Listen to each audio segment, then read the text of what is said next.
네, 뉴스 분석 함께할 네 분 소개하겠습니다. 서종 변호사, 구자홍 동아일보 신동아팀 차장 나오셨습니다. 강성필 민주당 국민소통위 부위원장, 장현주 민주당 법률위원회 부위원장 함께합니다. 어서 오세요. 네, 이낙연 전 국무총리가 이끄는 새로운 미래와 민주당 탈당 의원들이 주도하는 미래대연합 창당준비위원회가 오늘 공동 창당을 선언했습니다. 먼저 듣고 오시죠. 미래대연합과 새로운 미래 창당준비위원회는 기득권 혁파와 정치혁신, 사회개혁과 미래 전환에 나서라는 국민의 기대와 명령에 부응하기 위해 공동 창당하기로 합의했습니다. 각각 창당을 준비하고 있던 양측이 하나의 정당으로 창당하기로 의견을 모은 건데요. 고장 차장님, 네. 지금 이재명 민주당 대표 체제에 반대해서 탈당을 했기 때문에 어느 정도 예견된 수순이었다 이런 해석들이 나오고 있습니다. 그렇습니다. 이게 뿌리는 더불어민주당 출신이라는 점에서는 공통점이 있고요. 다만 이제 이 미래대연합의 경우에는 현역 의원 3명과 원외 이 전직 의원들이 지금 참석을 하고 있다라면 이 새로운 미래의 경우에는 이낙연 전 국무총리를 중심으로 해서 이 호남 지역 또는 이 과거 이 김대중 대통령과 함께 정치를 했던 이 전직 의원들이 함께를 하고 있습니다. 그러니까 현역 의원과 이낙연계의 결합이다, 뭐 이렇게 볼 수 있을 것 같고요. 앞으로 총선이 이제 점점 다가워지면서 이제 각 지역구 공천이라든지 그다음에 비례대표가 어떻게 결정되느냐에 따라서 비례대표 공천을 앞두고 있기 때문에 이 제3지대, 그러니까 거대 국민의힘과 더불어민주당이 아닌 제3지대로 나와 있는 세력들이 합종 연행이 좀 본격화되고 있다, 이렇게 볼 수 있을 것 같습니다. 구자홍 차장님, 원래 특히 이번에 양쪽 다 미래라는 호칭을 썼기 때문에 이제 합당을 할 것이다 이런 예측이 나왔었는데 네. 이번에 지금 가칭으로 발표된 그 당의 이름을 보면 개혁미래당입니다. 그렇습니다. 이준석 대표가 이끄는 개혁신당을 연상케 하는 이름이기도 하거든요. 네, 맞습니다. 그러니까 지금 자꾸 공통 분모를 좀 넓혀가고 있다, 이렇게 볼 수 있을 것 같습니다. 네. 그러니까 미래라는 것을 가치, 새로운 가치로 내세웠던 세력이 먼저 연합을 하고 개혁을 하고자 하는 이 정치 세력이 다 모이자, 이런 취지가 이 개혁 미래당이라는 당명에 어느 정도 좀 담겨 있다고 보여집니다. 지금 이준석 전 대표 중심으로 또 양양자 의원의 한국의 희망과 합당한 정당이 지금 개혁 신당이기 때문에 이 개혁 신당과 개혁 미래당이 정치 개혁을 이 명분으로 삼아서 이 설 전 또는 설 이후에 하나로 합쳐질 가능성이 크다, 뭐 이렇게 관측이 나오고 있고요. 네. 여기에 이제 금태섭 전 의원이 주도하고 있는 새로운 선택이 이제 과연 합류해서 빅 텐트가 완성이 될 거냐, 아니면 중간 텐트 또는 스몰 텐트로 나눠질 것이냐, 네. 앞으로 그 지점을 지켜볼 필요가 있어 보입니다. 위원장님, 지금 이 당 명칭을 개혁미래당으로 한 것은 이준석 대표에게 보내는 러브콜을 먼저 보냈다 이렇게 해석할 수도 있을까요? 네, 저도 처음에 이름을 들었을 때 이준석 개혁신당과의 합당을 염두에 두고 한 것이 아닌가라고 추측을 했는데요. 네. 이준석 대표 그 SNS를 보니까 예. 이준석 대표가 무임승차도 되지 않지만 당명도 무임승차하면 안 된다라고 날선 비판을 했더라고요. 네. 그래서 지금 선거제가 지금 어떻게 변할지 모르는 상황이기 때문에 이준석 대표로서는 아직 확장력이 검증되지 않은 이낙연 신당, 즉 뭐 개혁 미래당과의 어떤 선긋기에 좀 들어간 것 같아요. 그러니까 네. 앞으로 선거제에 따라서 굳이 본인이 이낙연 신당과 함께하지 않아도 본인의 독자 세력만으로도 어떤 의미 있는 의석을 확보할 수 있다고 지금 현재는 판단을 하는 것 같습니다. 하지만 결국에는 나중에 민주당에서 비례대표제에 대해서 어떻게 가느냐에 따라서 또 유불리를 따져서 언제든지 또 합당의 여지는 남아있는 것 같다, 이렇게 평가할 수 있겠습니다. 네, 지금 말씀해 주신 대로 이준석 대표는 지금 이 당명을 쓰는 것에 대해서 좀 불쾌감을 드러내고 있는 상황인데 빅텐트를 할 의지가 조금 없다고 보여지기도 하거든요. 뭐 저도 이제 빅텐트는 어려운 게요, 2개 때문이에요. 하나는 이제 이거 공천, 그다음에 두 번째는 공약. 네. 이게 일치돼야 돼야 빅텐트가 됩니다. 그런데 그 공천요, 이미 그 이준석 신당하고 이제 양양자 신당 합칠 때 이미 1번 양양자, 2번 이준석, 뭐 3번 허은하, 4번 천하람, 이런 식으로 이게 순번이 정해야지 이게 합치거든요. 근데 이번에 다시 또 합치면요, 이 공천이 완전 틀어져 버리잖아. 네. 그럼 이게 누구를 또 어디에 번호를 앞번호를 껴줘야 되느냐. 네. 이래 보면 이게 이준석 신당 입장에서는 우리 손해보는 장사 아니야? 우리가 이제 한 10% 독자 얻으면 비례 대여석 물 수 있는데 이 절반은 나눠줘야 되나? 이런 게 공천 싸움이 벌어질 겁니다. 네. 이거 조정하는 게 진짜 어렵습니다. 네. 그다음에 두 번째 공약이죠. 예를 들어 이제 이낙연 신당 입장에서 지금 65세 이상 어르신들 전부 무임승차 빼야 되나? 또는 떡볶이 방지법을 만들어야 되나? 이런 데 공약에 너무 안 맞는 거예요. 공통 공약이 넣을 수가 없어요. 네. 이념이나 세대나 너무 틀리기 때문에 따라서는 빅텐트는 거기에 어렵다. 오히려 이제 한 번에 5개 세력이 한 번에서만 몰라도 이렇게 순차적으로 둘 이래 되면요. 네. 앞으로 이게 빅텐트 더 힘들 겁니다.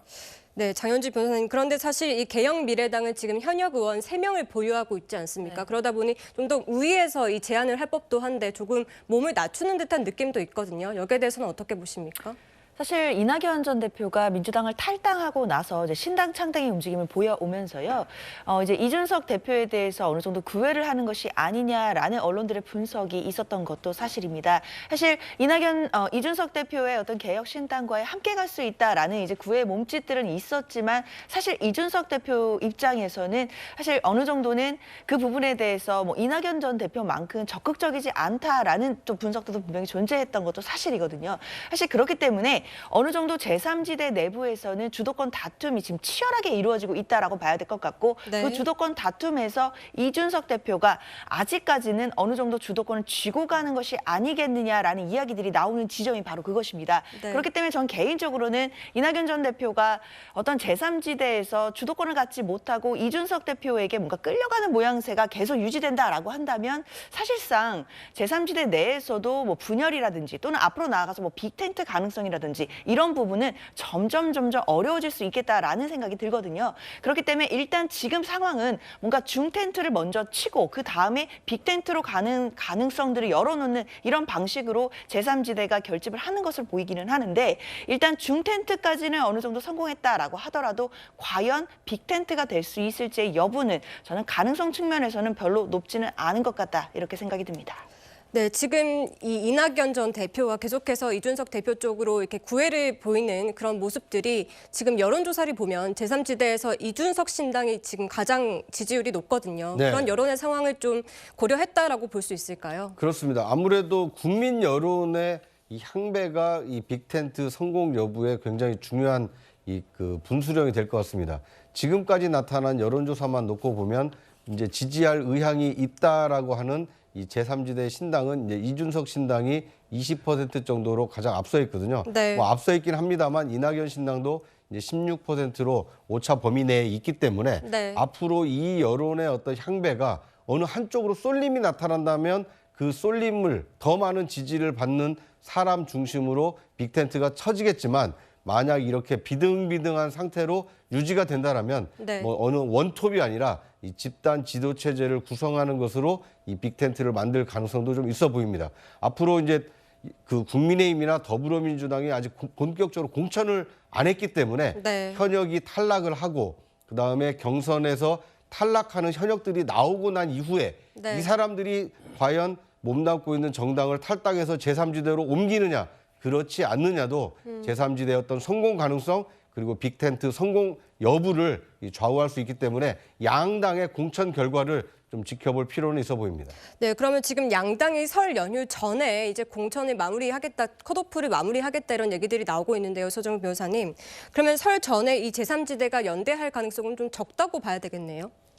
저는 이제 조금 전에 빅텐트가 어렵다고 공천하고 공약 이야기했잖아요. 네, 우리가 이제 진짜 텐트를 한번 상상해 보자고요. 네, 빅텐트 치려면 이게 처음부터 큰 텐트를 사가지고 5개 팀이 텐트를 한 번에 치야죠. 네. 조그만 거 텐트 2개 사가지고 나중에 빅텐트 치려면 그 텐트를 뭐 오래서 갖다 붙입니까? 네. 어떻게 조그만 텐트 2개를 큰 텐트로 이게 어떻게 바꿉니까?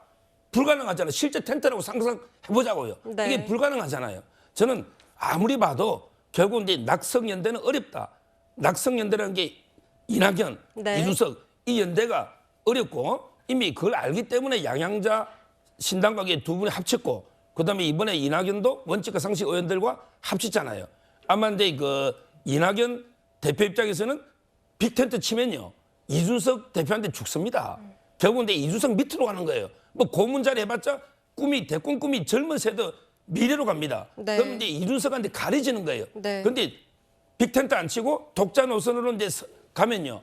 호남에서 상당히 선전할 수가 있습니다. 네. 따라서 저는 뭐 빅텐트는 어렵다 이렇게 봅니다. 지금 이낙연 전 대표가 왜 이렇게 마음이 좀 급하다고 보십니까?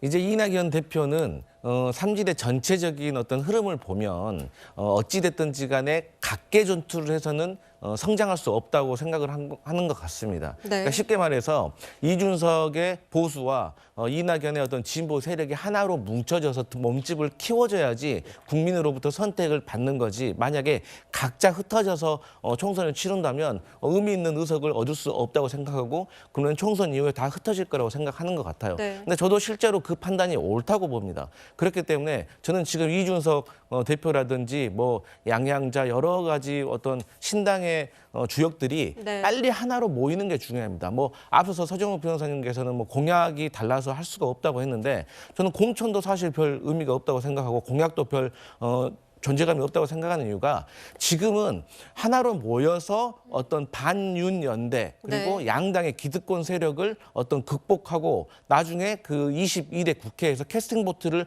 하려고 하는 그 목적에 대해서 국민들이 호응을 해주느냐 호응하지 않느냐가 문제인 거지. 사실 뭐 독일 정치만 봐도 진보와 보수가 함께 연정을 하지 않습니까? 그렇기 때문에 그런 것들은 별로 문제가 되지 않고 어쨌든 지금 급선무는 서로의 어떤 비례대표와 관련해서 유불리를 빨리 버리고 본인들도 기득권을 타파하겠다고 나온 사람들 아니겠습니까? 그래서 빨리 하나로 모여서 하나의 정당으로 모이는 것이 국민들에게 선택받는 데 훨씬 유리할 것이다. 이렇게 조언하고 싶습니다. 자연지 변호사님, 그런데 사실 이 반윤 연대를 만들기 위해서 이 외연 확장도 중요하지만 이낙연 전 대표가 호남에서 지지 기반을 확실하게 굳혀야 된다 이런 얘기들도 나오거든요. 그렇죠. 일단 지금 제3지대에서 좀 지역 기반을 갖고 있다라고 볼 수 있는 분은 단연 이낙연 전 대표일 것입니다. 당연히 호남에서의 지지도 또는 그 지역에서의 어느 정도 지분을 좀 기대하시는 그런 행보도 분명히 있어 보이는데요. 최근에 또 광주시당에서의 어떤 행사도 하는 등 광주, 특히 호남 쪽으로 행보를 넓히시는 모습이 보이고 있습니다. 그렇기 때문에 이낙연 전 대표 입장에서는 또한 이낙연 전 대표와 함께하는 제3지대 입장에서는 어느 정도 호남에서의 지지율 그리고 그곳에서의 지지 기반을 확보하는 것을 지금 기대하는 행보를 보이고 있다라고 봐야 될 텐데 사실상 지금 현재로 봤을 때는 물론 이런 부분에 대해서 의견이 다 다를 수는 있겠지만 네. 민주당 입장에서 봤을 때는 과연 이낙연 전 대표가 호남에서 어느 정도 지지율을 얻을 수 있을지에 대해서는 좀 미지수다라는 분석들이 많습니다. 왜냐하면 일단 지금 상황에서 민주당 입장에서는 총선을 얼마 놔두지 않은 상황에서 전직 당대표가 당을 탈당하고 뭔가 분열의 모습을 보여주는 것이 과연 당원들에게 선택을 받을 수 있겠느냐에 대한 의문이 큽니다. 그렇기 때문에 호남에서도 과연 이낙연 전 대표에 대한 민심이 예전과 같을지 아니면 변화가 있을지에 대해서는 지금 정치권이 많은 주목을 하고 있는 부분인 것 같기는 한데요. 다만 지금 분명한 것은 뭐 문재인 전 대통령도 그렇고 앞서 이제 민주당 내에 있는 많은 정치 원로들이 민주당의 단합을 지금 강조하고 있는 상황이기 때문에 그런 면에서 본다라고 한다면 호남의 민심이 이낙연 전 대표에게 마음을 쉽게 열어줄 것 같지는 않다라고 개인적으로 생각하고 있습니다.